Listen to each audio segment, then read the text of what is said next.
Selamat datang di channel Jadul Series, channel yang menceritakan tentang drama dan film jadul.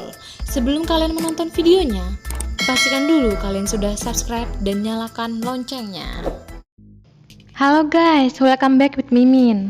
Di episode 5 ini kita ditunjukkan scene di mana nenek dan ibu Yongjae datang ke rumah Ji-eun.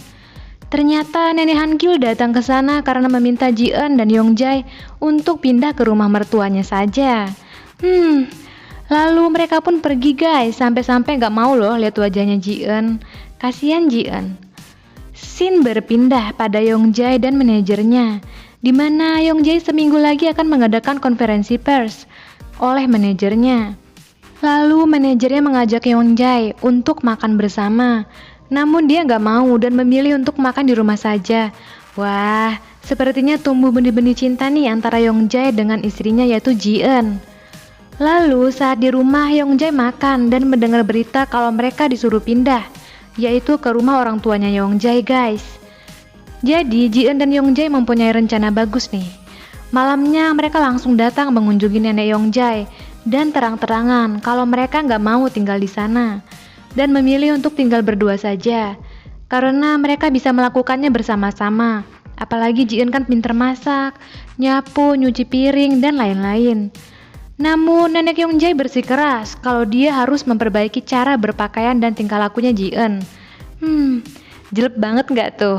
Apalagi Ji-eun datang ke rumah mertua nggak bawa apa-apa. Dengan pedenya Ji-eun pun bilang kalau dia membawa hadiah, yaitu sebuah lagu guys. Dan di sana dia bernyanyi sambil menari di depan mertuanya. Secara nggak sengaja ternyata ayah Yongjae juga sudah datang di sana dan menyaksikan Ji-eun menari di sana. Pasti malu banget nggak sih? Lalu saat di jalan pulang, Yongjae ngeledekin Ji-eun guys. Kasihan Ji-eun. Lalu mereka pun melipir ke taman dan bermain di sana. Di sana Ji-eun berterima kasih karena sudah dibelikan tape recorder. Yongjae yang memanfaatkan keadaan pun meminta untuk mendorongkannya ayunan itu.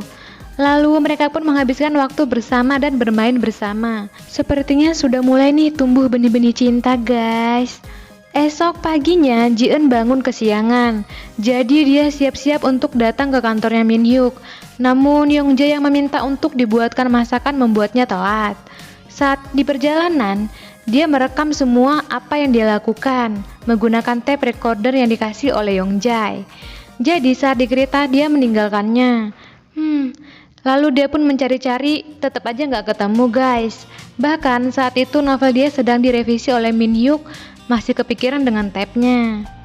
Min Hyuk yang melihatnya pun berinisiatif untuk membelikan tape tersebut. Min Hyuk membelikannya sebagai hadiah untuk Ji-eun, yaitu karena dia hari ini ulang tahun guys. Baik banget ya Min Hyuk. Namun saat itu Ji-eun menolak untuk dibelikan yang baru karena hanya fisiknya yang sama tapi bentuk dan pemberian dari orang yang berbeda. Saat di rumah Ji-eun membersihkan kaca, namun dia nggak sampai gas karena itu merupakan kaca yang di bagian atas. Yongjae yang melihat pun greget dan melakukannya sambil bergoyang-goyang. Saat itu selesai, Yongjae bertanya apakah novelnya diterima. Ternyata novelnya tidak menarik untuk diterbitkan guys. Wah, ini kesempatan Yongjae nih untuk membuli Ji-eun. Namun saat itu Ji-eun membahas tape recordernya yang hilang di kereta. Yongjae yang mendengar itu marah dan tidak akan membelikan lagi yang baru. Kasihan Ji-eun. Saat itu Ji-eun meminta maaf karena telah menghilangkan tape-nya. Padahal itu hadiah ulang tahun yang diberikan oleh Yongjae. Yongjae yang mendengar itu tidak mempermasalahkannya guys dan akan mengajaknya ke suatu tempat. Wah, ternyata Yongjae memang baik banget ya. Yongjae mengajaknya makan. Saat di perjalanan, tiba-tiba saja Yongjae ditelepon oleh Hee-won yang minta untuk ditemani. Jijik kali loh Mimin sama Hee-won ini. Saat dia ada masalah dengan Min Hyuk aja dia lari ke Yongjae sebagai tempat pelampiasan. Di sisi lain, Ji-eun sudah menunggu di depan mall. Karena tidak ada kabar, jadinya Ji-eun menelpon Yongjae untuk datang menemuinya. Hee-won yang tahu kalau Yongjae sudah ditungguin oleh Ji-eun pun bilang untuk menemui Ji-eun saja. Saat itu Yongjae pergi, dan saat dia akan pergi, Hee-won datang dan mengejarnya untuk minta ditemani dan jangan ditinggalkan. Ih, cewek jablay emang loh, nggak kasihan sama Ji entah. Jian yang menunggu di mall sampai tutup pun dia memilih untuk pulang. Karena Yongjae dihubungin tidak diangkat-angkat dan memilih untuk bersama Haewon. Kasihan Jian. Saat Jian sudah sampai rumah dan akan tidur, tiba-tiba saja dia melihat Yongjae pulang dari jendela kamarnya dan memilih untuk tidur meskipun Yongjae sudah manggil-manggilin. Iyalah Mimin juga kalau jadi dia pasti milih tidur, marah. Esok paginya terjadilah perdebatan yang sangat keras guys antara Jian dan juga Yongjae. Di sisi lain Yongjae nggak tahu kalau Jian nungguin sampai malam, bahkan sampai mallnya tutup. Di sisi lain Jian juga kesel karena Yongjae nggak ada ucapan maaf atau lainnya. Akhirnya jadilah perdebatan tersebut. Jian memilih untuk keluar saja dari rumah Yongjae dan mendatangi rumah temannya yaitu Dongwook. Namun saat tiba di sana teman-temannya tidak ada. Padahal temannya sedang ada di rumah Jian. Emang ya mereka ini teman-teman laknat banget deh. Saat itu teman-teman laknatnya memanfaatkan keadaan untuk meminta investasi dari Yongjae agar bisa menyetujui kontraknya. Namun ditolak mentah-mentah oleh Yongjae dan ditinggal ke atas. Bagus-bagus Yongjae, emang teman-teman kayak gitu memang harusnya digituin. Dengan gak tahu dirinya teman-temannya datang dan memakan semua yang ada di kulkas, mulai dari buah-buahan, cake, dan lain-lain. Selain itu juga Dongwook dia melihat isi dari kamarnya Yongjae, pakaian, topi, sepatu, jas, dan lain-lain semuanya dicobain guys. Bener-bener ya mereka ini. Namun tiba-tiba saja Yongjae turun dan menyaksikan barang-barangnya dicoba. Siapa yang gak marah coba? Bahkan dia neriakin Yongjae, bilang kalau itu membuat mereka gak nyaman dan menangis sejadi-jadinya. Terjadilah pertengkaran di antara mereka, bahkan sampai ada luka di wajahnya Yongjae. Untung saja Jian datang tepat waktu di sana guys. Dengan sigap Jian mengusir teman-teman laknatnya tersebut karena sudah semena-mena. Bahkan teman-teman laknatnya tersebut yang marah dan gak akan memberi tumpangan kepada Jian kalau dia lagi tengkar sama Yongjae.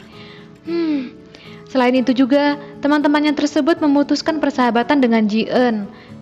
Kayak gitu kok dianggap teman, jijik banget deh Mimin. Saat itu selesai, Yongjae mengajak Jian untuk jalan-jalan ke bioskop dan nonton bersama. Saat itu Jian udah siap dan akan berangkat ke bioskop. Namun tiba-tiba saja Jian ditelepon oleh Haewon untuk memberitahu Yongjae karena dia menelpon. Saat itu Jian sudah tiba di bioskop. Lagi-lagi Jian dibuat menunggu oleh Yongjae. Namun saat film sudah mau mulai, Yongjae masih tetap nggak datang. Alhasil Jian nonton film sendiri dong.